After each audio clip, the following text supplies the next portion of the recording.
नमस्कार शेतकरी मित्रांनो, मी दत्तात्रय मारुती शिनारे. हा दोडक्याचा प्लॉट म्हणजे वैदिक शेती किती सक्सेस आहे याच्यापेक्षा रासायनिक पेक्षा याच्यासाठी मी एक प्रयोग म्हणून 3.5 गुंठ्याचा दोडका, काकडी आणि घेवड्याचा प्लॉट घेतला या. तर मला वैदिक मध्ये हा अनुभव आला.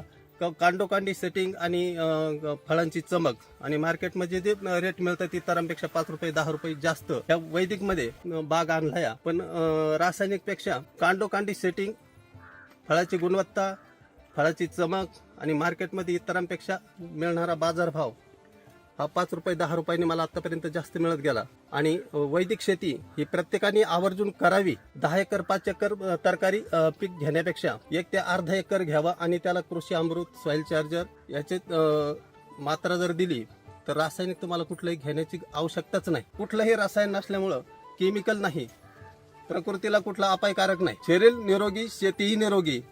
तुमची माती शेती कशी असू द्या, पूर्ण पाण्यामध्ये जरी हे वापरलं तरी तुमचं तरकारी सारखं पीक कोणत्याही वातावरणात सक्सेस म्हणजे सक्सेस. कोण म्हणतो आपल्याला की शेती परवडत नाही, तरकारी सारखं पीक परवडत नाही? तर वैदिक जर वापरून प्रत्येकाने याचा अनुभव घ्यावा ही प्रत्येकाला आग्रहाची विनंती आहे. प्रत्येक शेतकरी सुखी होईल, पण कधी तर वैदिक शेतीकडे वळतात त्यावेळेला.